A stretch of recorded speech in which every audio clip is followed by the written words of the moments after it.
legalizefreedom.com. Why are we here? Where do we come from? Where are we going? From the nature of reality to the future of humanity. Listen without limits. Unchain your brain. Change your thinking. Change your life. legalizefreedom.com.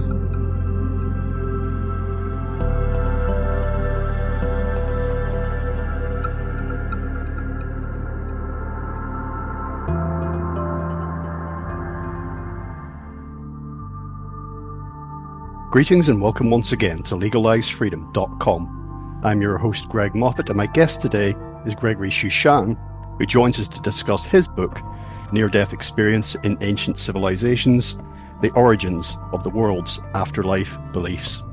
Taking readers on a thought-provoking journey into our ancestors' beliefs about death, dying, and the afterlife, Shushan reveals the powerful influence of near-death experiences, otherwise known as NDEs, on religious beliefs and ritual practices throughout human history. Focusing on 5 ancient world religions in Egypt, Mesopotamia, India, China, and Mesoamerica, the author expertly explores each civilization's afterlife beliefs. He explains how each of these civilizations developed independently of one another, yet there is a series of similarities among afterlife beliefs too consistent and specific to be mere coincidence. This leads to the profound implication that afterlife beliefs are not entirely invented by cultures. They also stem from universal truths derived from NDEs. Drawing on anthropology, psychology, and philosophy, the author explores how each civilization interpreted NDEs and how afterlife beliefs develop over time. He also explores the metaphysical implications of his discoveries, including what an actual afterlife would look like. Revealing that NDEs have occurred throughout human history, Shushan shows how they continue to influence our understanding of what lies beyond death to this day. Hello and welcome, Gregory, and thank you so much for joining us today on legalizefreedom.com. Thanks for having me on, Greg. I appreciate it. Now, today we're talking about your latest book that's entitled Near-Death Experience in Ancient Civilizations, The Origins of the World's Afterlife Beliefs. Before we jump into that, just for people who are not familiar with your background and work, if you could just give us a little potted bio. I started out in Egyptian archaeology and Eastern Mediterranean archaeology at UCL, University College London. I was at the Institute of Archaeology. Before that, I was at Birkbeck. And then I sort of defected to religious studies because I found myself focusing more on the ancient texts rather than the material culture. And it just seemed that religious studies would maybe be a better fit for that. And so then I moved to University of Wales in Lampeter, where my supervisor there was Professor Paul Badham, who's fairly well known in near-death studies circles. And he sort of got what I wanted to do with the project. He had looked at cross-cultural NDEs himself. So then I did that project. That was for the ancient civilizations, and then eventually I moved to, I did a postdoc at Oxford at the Ian Ramsay Center for Science and Religion, and that was on near-death experience in indigenous religion. So I've kind of really focused on research much more than teaching, and it's been a fairly continuous progression for the last 25 years or so. Okay, so in my recorded introduction, I've said a little bit about the nature of the near-death experience, but I'm sure that what I expect after your long decades of work and research in this area, that if you meet someone who've never heard the term before, in an elevator or on a bus or something, they said, "What's a near-death experience?" You've worked up some kind of potted explanation for them. So how do you respond to that basic question? Yeah, I sort of go for the minimal basic explanation, which I see as it's a person comes near death or they temporarily die in a clinical sense. And during that period, they have experiences that seem to take place outside the body. And they have a certain, those experiences can vary depending on the person.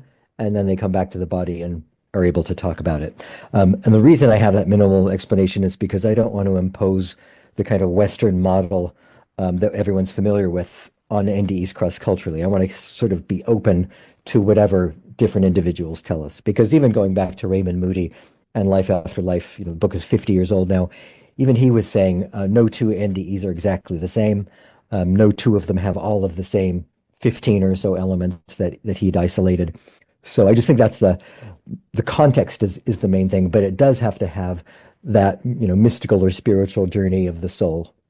It's not just I almost got hit by a bus and step back from the curb and I'm okay. Yeah, of course, that's just a physical one. Yeah. Purely physical one. Well, to me, when I was reading your book, I was perhaps not surprised, but I suppose I was a little taken aback by the extent to which people, who'd done research or work around near-death experiences weren't getting what I thought was a blindingly obvious link about, to quote the title of your book, The Origins of the World's Afterlife Beliefs, because to me it was like, well, yeah, of course. Wouldn't that make sense? It makes complete sense that people down the millennia all around the world have been having these experiences with similar threads in them and mapping that across to all the different ancient and indeed modern civilizations, what cultures all around the world through all of time have had to say about what happens after we die, heaven and hell and all of that. So I was a little bit taken aback that these people would look at your work, for example, in this area and go, really? Yeah. It's an interesting progression in near-death studies because, Raymond Moody was a psychologist. All the kind of prominent NDE researchers, Kenneth Ring, Bruce Grayson, they all come from medical backgrounds, essentially. And the central question has always been, are these experiences evidence of an afterlife? How can we get proof of that? What kind of veridical information can people having NDEs bring back? And how can we, in what way do those prove the existence of another world and the survival of the soul after death? But it took really a long time for anybody to start looking at them cross-culturally, and then especially to look at them in their cross-cultural distinctiveness and respecting their diversity and trying to understand them in terms of the history and culture of the actual society, rather than just looking at them as like a universal experience that might prove the afterlife. So there's like this whole other dimension of meaningfulness of NDEs that kind of fell by the wayside in the rush to figure out whether they're evidence for survival or not. Yeah, well, I remember when I was a child, if I ever had a bad dream, what some people might call a nightmare, and I'd go and tell the adults about it, and they would say, "Oh, it's not real. It's not real." Well, it feels pretty damn real when you're in the middle of it all. So there's that dimension you mentioned. There are people from a medical background. Some of them are saying, "Well, hang on, there is something going on here," but there's still many of them, I suppose, are still trying to come at it, purely through a scientific viewpoint. I can understand that and say, well, what's repeatable here? How can we measure this? Can we hook them up to any machinery that might tell us something about it? And is it just, as many people have posited, is it just a dying brain, reactions going on physiologically within the brain that's causing this experience? So there can be no quote unquote reality to it. But then that's your hardcore materialism coming in. If it doesn't take place in the realm of 3 senses and 5 dimensions, then it is like a dream. It's like quote unquote not real. So I suppose then bringing in this other layer of afterlife beliefs, which there's more religious scientists than most people think, but a lot of people from scientific background would dismiss out of hand, religious ideas about there being life before life or life after death, or other realms of existence that are not on the physical plane. Right. Yeah. And the point of the new book, Near-Death Experience in Ancient Civilizations, is so I look at the afterlife beliefs cross-culturally in the context of near-death experience. I do this wide cross-cultural comparison of all these unrelated civilizations across the world, from the Egyptians to the Aztecs and everyone in between, and essentially wanted to see to what extent their beliefs were similar to NDEs. Because if they are similar, then we can start looking at NDEs as a possible explanation for why they're similar, basically. But at the same time, that really challenges some of the scientific viewpoints about NDEs, especially when you start looking, in addition to the beliefs, I found actual accounts, verbatim accounts of near experiences in ancient China, ancient Sumer, ancient Aztec civilization, just kind of all over the world. There's references in the Vedas in ancient India. And the reason these are challenging is because they differ from contemporary NDEs. So just to give a couple of examples, in Western examples, we're the kind of stereotypical idea we have is rushing through a tunnel to the other world. But cross-culturally, there's often isn't a tunnel at all. There's an example from Polynesia where the woman describes walking along a path to the other world, and she looks down and she can see footprints in the sand of all the souls who had gone there before her. And then as she's walking to the other world during her NDE, she sees somebody coming back in the opposite direction, and that's somebody who is finishing their NDE and is now returning to the body. So basically, it's the same thematic notion in the experience. They're still transitioning from this life to the other world, but they're not speeding through a tunnel. And that's important from a scientific perspective is the dying brain hypothesis, and people who are saying that there's a burst of energy at the end of life want to universalize NDEs and say, okay, everyone goes through this black tunnel. That means it's a certain part of the brain or consciousness shutting down or anoxia or hypercarbia or whatever the explanation is. But then if you have somebody who's not having a tunnel, that challenges the whole thing. And it's the same with life reviews. The big panoramic kind of life review that we're used to hearing about is just kind of non-existent in other cultures, even if they do have this idea of, an evaluation of their former life on Earth. Yeah, well, that's exactly it. As you say, it challenges the scientific view on this. But also, I suppose, the kind of what I was driving at a little bit earlier, it would kind of give grist to the mill, perhaps, to some, materialist point of view types who want to dismiss the near-death experience and say, oh, well, look at this, it's totally inconsistent. Well, of course, it's not. But your work is introducing more, like yours is the first book I've read that's pointed out so many differences in these experiences down time. And you mentioned some of the common elements that we think of, the conventional modern Western view of the near-death experience, but they kind of do, even they don't have all those. You mentioned, Raymond Moody's 15 elements. So there's variation there even. And the tunnel, the path, as you say, it's basically the same thing. Other common things, life review, sometimes absent. Then there's things like barriers, seems to be a very common thing. Light itself, if not moving down a tunnel, then moving towards light or being enveloped with light, and feeling bliss, etc. And then, meeting ancestors or loved ones or whatever. So despite, your work is exploring the differences and the similarities, reading it, I would say that the cross-cultural consistency is remarkable evidence what there is of it. You can focus on the similarity, you can focus on the differences, if you see what I mean, but depending on what you're trying to do. So that's one of the things that I think your book is very good at, is you're kind of bolstering the case that you're making in the title of the book and for the reality, quote unquote, of the near-death experience. But at the same time, I think ultimately this strengthens the case. You're highlighting differences, but there's, you're not undermining, in my opinion, you're not undermining the case for the near-death experience being something meaningful. So in a strange way, I think giving, say, a purely scientific mind a bit of a reason to say, well, I told you there's nothing to this, actually ultimately is strengthening the case, the ground that this is on.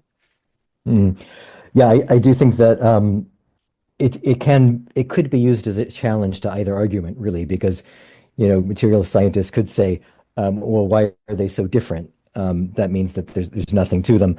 And then also people who believe that they're evidence for an afterlife, there's this kind of hierarchies in the near-death experience world. And it's almost like a sort of new proto-religion or kind of new age type religion. And I've read people online, like, judging each other because, oh, well, I saw a being of light. Oh, well, I didn't see that. Is there something wrong with me? Or my beloved grandfather met me in the other world, and, well, why wasn't my wife there to meet me? There's all these kind of confusing elements to them, which I think for some people undermine the idea that they're real experiences. And my answer to that is, why do people expect the afterlife to be the same for everybody? Because this life isn't the same for everybody. And we're also different as individuals. We're culturally different. So, our whole systems of symbolic thought and ideas and our touchstones for reality really are so much based in our personal experience. So I don't think once we're disembodied, if that's what happens, that suddenly we're cultureless beings and everybody has the exact same experience. So to me, that difference argument is not an argument at all.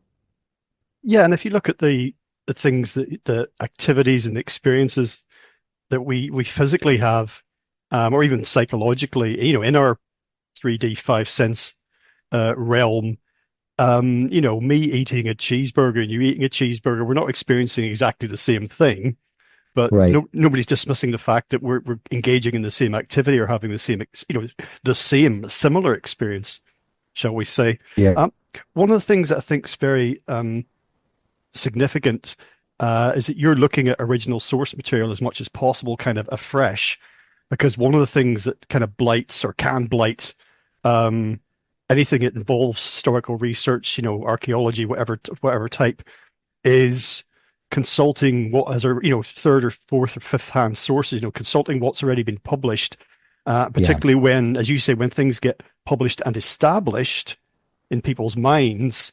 So when you say near-death experience, absolutely, if I talk to any people casually about it, friends, colleagues, if they do know anything about it, they come back with what you just said, the classic Western NDE as written about in some, pop science books and whatnot. hmm You Um, looking at the source material, again, sorry, that was my point, really reiterate that. I think that's very significant. yeah. And there's a good example of that actually. The kind of received wisdom in uh, ancient history, archaeology, religions about ancient Mesopotamian afterlife beliefs for hundreds of years, couple of hundred years, has been that people go to the afterlife and it's this kind of shadowy, vague half-life. It's like barely even experience, and people just kind of hang around there in this mopey, semi-conscious state. And so when I was looking at the Mesopotamian material, I was focusing on ancient Sumer because that was the earliest text. I fully expected to find that validated, and I was thinking, okay, this is going to be a challenge to my hypothesis here. That's not what near-death experiences describe. So how am I going to fit that in? How am I going to understand that in relation to the other cultures? But when I started looking afresh at the ancient texts, without relying on summaries of other scholars or um, you know, uh, kind of retellings of myths and things like that. I looked at the actual sources, including all their limitations, what's left out, what's not understood by translators. I started finding, references to beings of light, to traveling through darkness, to sun gods, who are obviously beings of light, to seeing relatives in the other world, evaluation of the earthly life, all this kind of stuff, which is similar to NDEs, references to joy and feasting and having banquets in the other world. And there's even, everyone's probably familiar with the Epic of Gilgamesh, which is an old Babylonian epic story myth. Yes. Before that, his actual Sumerian name was Bilgamez, and there are a few texts and chapters to that epic that, didn't quite make the final cut. And one of them tells the story of the death of Bilgamez, which is essentially NDE, because this was a real king. So this might be the world's earliest account of an NDE. It describes him lying on his deathbed. His soul leaves his body, travels to the other world, and he meets ancestors and beings of light. And he undergoes, a process of evaluation of his life so they can determine what's going to happen next to in the next part of his afterlife journey. And they decide that he's going to be a judge in the other world. So it's kind of this, he becomes like one of them. So it's almost like this becoming divine. And then he returns to Earth after a banquet, a celebration is held in his honor, and he prepares for his funeral and prepares to die. So to me, that really kind of challenged everything that Assyriology has been telling us for the last 150 or 200 years. And the response from that community is not to engage with what I'm actually saying and engage with the evidence, but to say things like, those examples are fringe, they're heterodox, they're not really what the Sumerians believe. Or even more convolutedly, like they're saying that because they mean the opposite. Or they'll Right. attack the messenger and say, this is what happens when people from it's not really an engagement with the content and the argument. It's finding ways to adhere to the dogma. Yeah, that sounds depressingly like Egyptology, the Hmm. gatekeepers in that, because that's rife with that sort of thing, really. But I'm not surprised to hear you speak about it in other sort of, subgenres, for want of a better phrase, in archaeology. Hmm. Um, I used to attend a humanist meeting group. They used to have a gathering once a month, and they would have guest speakers, and I would go along if I thought the speaker sounded interesting. Well, not because I called myself a humanist, but it was just a social thing, really. But I did meet a lot of people there where because I was trying to sort of get speakers along from time to time that I thought might challenge the humanist point of view a little bit. But what I found with many of them, which is why I no longer attend the group, is they would obviously dismiss all this talk of near-death experiences and the notions of an afterlife as wishful thinking. Hmm. But it was almost like we say, well, okay, well, maybe we get a scientist to come and talk about this. Maybe we get Rupert Sheldrake to come and talk about it. Because he's a credentialed scientist, well respected. Anyway, maybe somebody like yourself if you were in the country. Um, Hmm. but there was this kind of apprehension that even looking into non-material phenomena, especially if you connect the word afterlife anywhere there, you're kind of letting God in by the back door, Right. because that's the whole idea, the whole thing that seemed to obsess so many of them, that if anything at all about experience out of the body or that, it's just the religious fanatics are going to be, whooping and punching the air because we told you there is a God, but that's not what's being said. But that's kind of Yeah. certainly that's where I faced a lot of resistance. But I'd say, what are we afraid of? I'd say that to anybody. What are we afraid of in looking at this?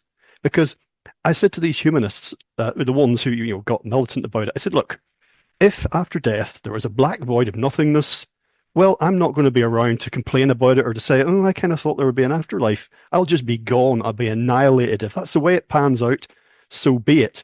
But we'll find out. But we just have all this gathering evidence, and bearing in mind that so many people are reluctant to speak about these sorts of experiences because they get worried about getting called nuts. Hmm. um, this gathering evidence suggesting that something is going on. And people like yourself are just looking at one strand of all this, and this is experience that humans are having. You're not denying that dreams occur, you know what I Hmm. mean? So why can't there be some other form of non-material activity, um, purely in the mind, as it were? So there's just that apprehension that anything that isn't replicable in a lab and can't be measured and weighed and everything else just by de facto doesn't exist. Yeah, and that's really why I've framed all of my discussions in my books as this isn't an engagement with whether the soul survives death or not, or whether NDEs are true. I'm talking about, I'm looking at it from a humanities perspective, from a history of religions perspective. So it accepts the fact that near-death experiences occur, but I'm not making any statements about what that experience is. And the reason for that is, well, it's a couple things. One is that I don't know. I mean, I feel like there's a lot of interesting evidence, obviously, with the vertical observations and the people seeing souls of the dead of people who they didn't know had died during their NDE, and then they come back and it's verified. Things like that are, pretty compelling. But I really want to stay in the kind of middle lane of that argument rather than coming down firmly on one side or the other, because I'm not a scientist, and so it's not up to me to evaluate the evidence scientifically. And that's part of the problem with near-death studies, is because the occasional time when scientists will dip their toe into the humanities, they inevitably get it wrong. So they'll come in and sort of dabble and say all near-death experiences around the world are the same, which is not true. Or they'll say there are no near-death experiences around the world, therefore they can't be real. So I'm hoping that my work will kind of be a wedge into the scientific near-death studies, and people will start considering the cross-cultural diversity of them when they start theorizing about, the nature of the phenomenon, because they just haven't done that really very much. No, no. Um, in the city I live in, the cathedral here recently, there was an event aimed at school-age children, and it was entitled "God and the Big Bang," and this caught my attention. So I read the flyer about it, And you can tell from the title what it was attempting to do. Hmm. Because there was one scientist speaking, there was going to be at least one member of the clergy speaking. So I don't know what the content of the workshops was as such, but it made me think about um, creation myths. And I'm thinking Hmm. here that there might be some work that's been done similar to yours, but on world creation myths. One thing I noticed was how many common elements creation myths have, and just wondered if there could be a connection in some way, not necessarily directly with near-death experience, but some kind of similar process could be at work. Of course, often we don't know the origin of these stories. We just see, what they are, how they've been recorded from back in the mists of time. But as far as God and the Big Bang goes, it occurred to me, well, let there be light is very similar to a Big Bang. It just, Mm. just poof, everything just comes into existence. Yeah. And if you have we're getting into territory that's probably beyond the remit of our conversation here, but if you have, an idealist perspective that perhaps physical matter isn't fundamental, but consciousness is, then consistent with that is the idea that the physical reality could be thought up, to use the phrase, just suddenly into existence because it isn't fundamental. So it occurred to me, I don't know if you've ever, looked at creation myths or thought about that in this sort of context, but I think that's another interesting area of study, looking at what all Mm. the ancient civilizations and indeed indigenous peoples today have to say about how did the world come into being. Yeah, I have looked at them a little bit for kind of comparative purposes with the afterlife stuff because I wanted to, again, kind of test the theories that I was making. But so for one thing, there's not like an experience that would underpin creation myths other than, maybe our own births, which we don't remember. And that's really more like an emergence of humans kind of myth. I think that as far as like creation of the world myths go, there probably is some similarity. There's a lot of descriptions of like a kind of primordial soup kind of thing, this hazy celestial ocean or ocean of darkness from which life emerges. But the creation of humans is really pretty different across cultures. So I mean, there's I read a quote once, I think it was Mircea Eliade, said something like, 3/4 of the world's humans once believed that we all evolved from melon seeds. That doesn't mean that it's true. And I think that's a great example. And then, and Aztecs believed that the human race was made when the god Quetzalcoatl ground up powdered jade and bones and then bled on it, and then that gave rise to the human race. So obviously those are different, but yeah, this idea of kind of nothingness and then something emerging from nothingness, I think is a little more similar, and that could come from just conceptions of this of what it's like to be unconscious or semi-conscious or like a hypnagogic state or something, and the idea of the way our consciousness kind of emerges from a restful. Maybe there's an analogy with that, how people conceptualized creation of matter. Another point that occurred to me earlier, I just neglected to mention it at the time, was, the materialists' worldview, and I mean that in terms of like, physics and metaphysics, but also just in terms of consumerism, that this life is all there is, so you got to make the best of it while you can and get lots of nice stuff. Um, Hmm. that's relatively recent. I mean, there might have been phases of that in the past, but what seems to be coming down the ages to is that this worldview that we currently labor under, which I think is gradually changing. So maybe the last couple of 100 years, the scientific revolution, the industrial revolution fueled a lot of that. But people, as far as we could tell, thought quite differently about themselves and the world and their place in the cosmos, in the past, which definitely would have Mm. had an effect on what we're talking about. Yeah, I mean, obviously, people have always been concerned with, getting enough material goods to live a comfortable life. But I think that's true that, the consciousness of people in ancient Egypt wasn't, at least most people wasn't acquiring material objects and that kind of greed that we're seeing in contemporary society. Um, Obviously, it did happen at the priestly level and the royal level, but for the most part, people were concerned with, getting by and living a decent life. And, otherwise, the idea of the afterlife was obviously really preoccupied people in ancient Egypt. Otherwise, that's where most of our artifacts from Egypt come from these, tomb burial contexts. Well, one thing you mentioned priestly class there and royalty. One thing that definitely has occurred, and I think this definitely muddies the water here, is that the idea of the afterlife has been exploited um, to keep subjugated or people in poverty happy with their lot because you might be living in squalor now, but don't worry because this is just a temporary sort of almost like a punishment, and then you'll go to heaven later and everything will be all right for eternity. But the fact that that's Yeah. been exploited, that sort of links it with institutionalized religion and sort of a stratified society, doesn't it? So for a lot of people, it's easy for them to believe that this is all just made up. And it ties in with, Freudian kind of wish fulfillment ideas about the afterlife. These what I see as pretty simplistic explanations that, the afterlife grew out of a desire for a better life and out of a way of the elite to control the masses. I think it's a lot more complicated than that. And what I found in this book was in Egypt, China, and India, at least, possibly the others, I'd have to check.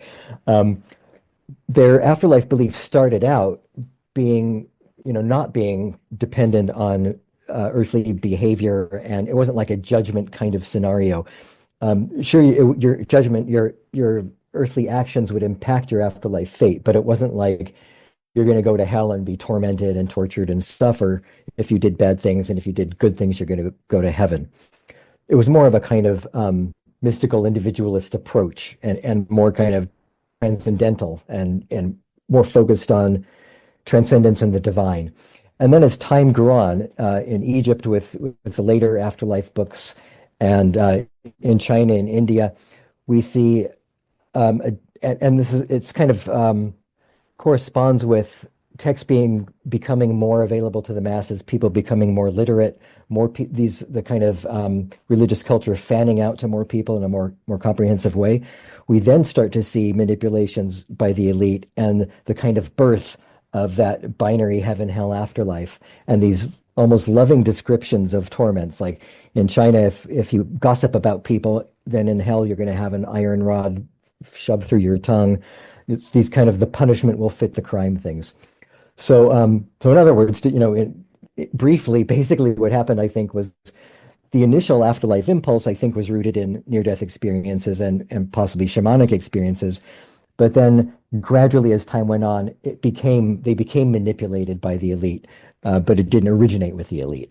One thing that struck me again as soon as I started reading your book was these sort of cultural differences and the sort of various cultural contexts. I've also done a lot of work on UFOs, UAPs, just sort of what's the nature of this phenomena that are undoubtedly happening or are affecting people. And they've changed over time. That the flying saucer thing, for example, came about through a misrepresentation of a UFO account in the early stages of the mid 20th century, Roswell Mm-hmm. and all that. The witness at the time to the things that the pilot who witnessed the objects flying through the air said something about them moving like a saucer, whatever it was. The saucers don't move. I can't remember the details now, but he didn't say anything about them looking like saucers.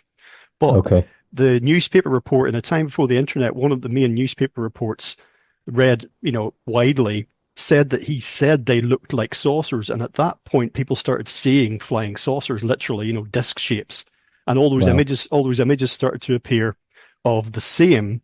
But you look back and, again, there's something you may or may not have read much about, but down the millennia, you had chariots of fire, you had flaming wheels, you had, Hmm. angels in the sky, all these sorts of things seen in the sky that kind of fit this bill, but often to do with people's perception. You're not going to see something that looks like a spaceship if you're experiencing this in, at the height of the Roman Empire or in ancient Egypt, because Hmm. there aren't any, well, as far as we know, there aren't any flying machines. There are no science fiction ideas about what alien spacecraft are supposed to look like. Hmm. So it occurred to me that that was similar to, the differences in the near-death experience, that there is um, how can I put it, a cultural context that informs the content, even if, as you mentioned, the experience is similar, a path or a tunnel. It seems like it's the same thing, the same experience, more or less, the same function, if I can call it that, but just seen differently, literally experienced differently as two different things, a path or a tunnel. That concludes part 1 of our interview. Part 2 will be available soon in the subscribers area at legalizefreedom.com. legalizefreedom.com